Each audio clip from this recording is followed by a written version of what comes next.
Your online application's starting to fail. It's crawling on the network just as fast as a snail. We need evented programming starting from the top. Better write some code so the world doesn't stop. With the non-blocking model, we will be just fine. Built on Google Chrome's V8 runtime. And all you need to do is write some JavaScript code and use the real-time web with Node.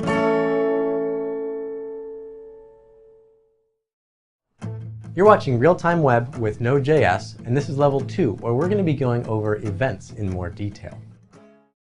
When we talk about events, you might think about the document object model in your browser, because the DOM triggers events, and you can listen for those events. Events like click, submit, or hover. If you want to run some code when those events get triggered, you might run some jQuery, for instance, listening for a click event. And when click event is triggered, you want to run some sort of function. This code effectively attaches that function to the DOM, listening for that click event. Just like in the DOM, many objects in Node also emit events. And odds are, if they emit events, they inherit from the event emitter constructor. The net server class inherits from event emitter, and it emits the request event, as we saw in level 1. If we're reading a file and we call fsReadStream, it returns a stream which inherits from event emitter, which will emit the data event as we're reading data out of the file.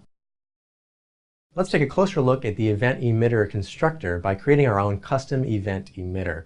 So we're going to require that class. For our custom event emitter, we're going to create a logger.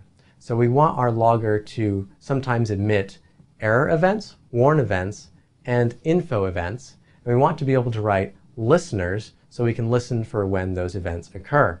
If we wanted to listen for the error event, we could write some code like this. So here we're saying, on the error event, run this callback. To trigger or emit the event, we call logger.emit. We specify the name of the event we want to trigger, and any additional parameters here will get passed to the listeners. And here's just another example where we log another error message.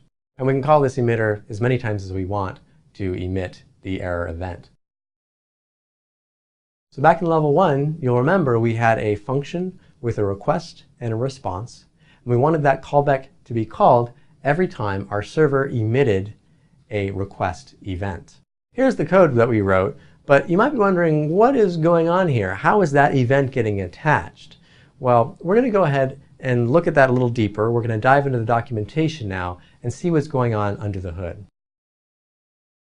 So if we look up the create server function, we can see that it returns a new web server object.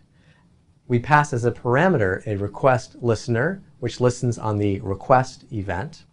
If we look up the server documentation, we're going to see that it's an event emitter. It emits several events, one of which is the request event. And you can see here the request event passes 2 parameters to the callback, which is what we're using as our only parameter to the create server function.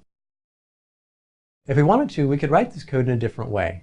Instead of sending the callback into create server, we could instead just create the server with no parameters and then tell the server that on the request event, call this function.